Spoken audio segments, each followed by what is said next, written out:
What's up, Broncos country? Welcome to Keep Your Eye on the Ball, my YouTube channel dedicated to all things Denver Bronco football.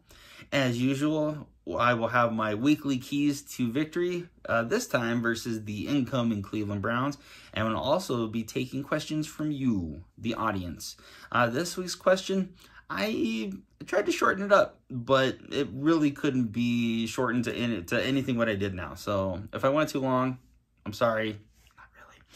But I will also include some links to my written work too. So if you ever want to take a peek into that, maybe level up your Bronco knowledge, I'll be happy to help with that as well.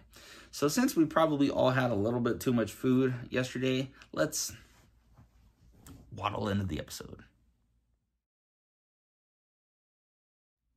So my first key to victory on Sunday is going to be not letting Myles Garrett wreck your game plan. Both defenses are going to be the strengths of both teams. Denver has a conservative offense. Cleveland is trotting out a rookie quarterback who's only has a couple starts under his belt. So it's going to be incumbent on whoever wins this game, their defense is going to be the better unit. Now, right now, Myles Garrett, there's no other way to put it. He is playing outside of his mind right now, and he leads the NFL in sacks. Denver ran into a similar situation earlier in the year when they played Las Vegas and Max Crosby. And in that game, what they actually did, once they started running into problems with him, they put in backup lineman Quinn Bailey. They put him in both the passing game and the run game. And it actually did have some success once they finally made that adjustment. So I wouldn't be surprised if you see a similar formation and situations when Garrett is on the field. Now, winning the line of scrimmage is going to be crucial to winning this game. And you cannot, and Denver cannot, let Myles Garrett dominate this game. So my second key for victory on Sunday is going to be embrace the grind. And yeah, it's a wrestling term, but I think it's appropriate here. Denver has found the recipe for winning in these last 4 games, and that's to be conservative on offense and not make any mistakes, and on defense, forcing opposing offenses to work long fields, really dial it in the red zone and make them kick field goals instead of scoring touchdowns, and also by locking in the big play, something that they were really deficit in early on in the year.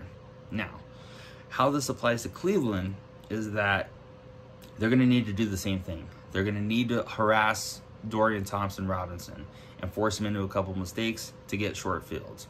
They're going to need to cash in when they get those turnovers into touchdowns. As much as it's okay to score points off of and get field goals, if they can get out to a couple scores ahead of Cleveland, they stand a good chance of winning this thing. Overall, they're going to have to stick to what has gotten here so far, and to the chagrin of people who don't like winning this way, it's probably not going to be pretty. So my third key of the game is will work for touchdowns. Now, this goes hand in hand with my second point, and as I mentioned earlier, Will Lutz kicked 5 field goals on Sunday. And while it's good that we got points off of those and he didn't have an adventure like he has had back in Buffalo, I don't know that we're going to have 5 different bites of the apple in the red zone to score touchdowns on Sunday versus Cleveland. If they get short fields, and especially if they get in the red zone, they need to cash in and get 6 points on these. How does that look? Go back to what Denver does well on offense. Get Russ out on the perimeter and let him make a play. Or really emphasize being physical at the point of the attack and letting Javonte Williams work. I love Jaleel McLaughlin. Those touches inside the red zone need to be Javonte Williams touches. And then third, and all else fails, just throw it up and let Courtland Sutton make a play, right? But in all honesty, if they can get out to like a couple touchdown lead, it's going to put a lot of stress on the Cleveland offense to catch up. And especially considering who their quarterback is right now, I don't know that they have that kind of firepower to do it. So this week, we decided to do another mailbag and ask you, the audience, for a question that you would like me to answer. And friend of the show, Baltazar Villanueva of Relentless Fitness and Nutrition, asked another question and said, what do you attribute to the Denver defense improved play as of as of late. And there's actually a few different reasons for that. And this actually ties into my blog for this past week, where I did kind of go into the change in defensive philosophy that BJ has done. I'll put that in the description if you want to read 750 words of what I thought about it.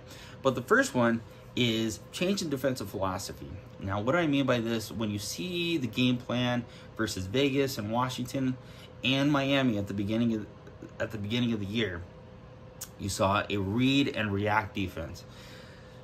I personally am not a proponent of this. I think defenses function better when they play fast.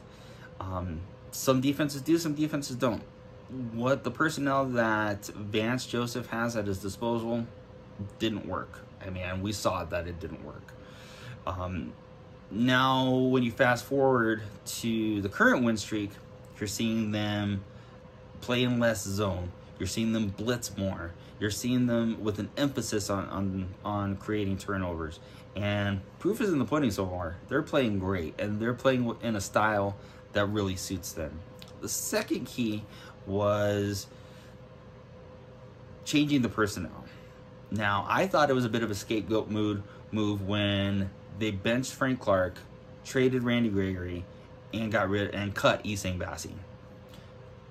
The players that they brought in Jaquan McMillan at cornerback and Jonathan Cooper and Nick Bonito on the edges, they have thrived in a more physical, fast defense. And you've seen that so far. Jaquan McMillan has been a turnover machine since he's been in. He has a pick and 2 forced fumbles.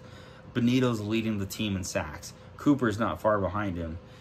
This is sometimes it's important. I mean, if you have guys that are there taking up space, it's a very brave move to say, listen, we're going to go with the younger guys and we're going to just see what happens.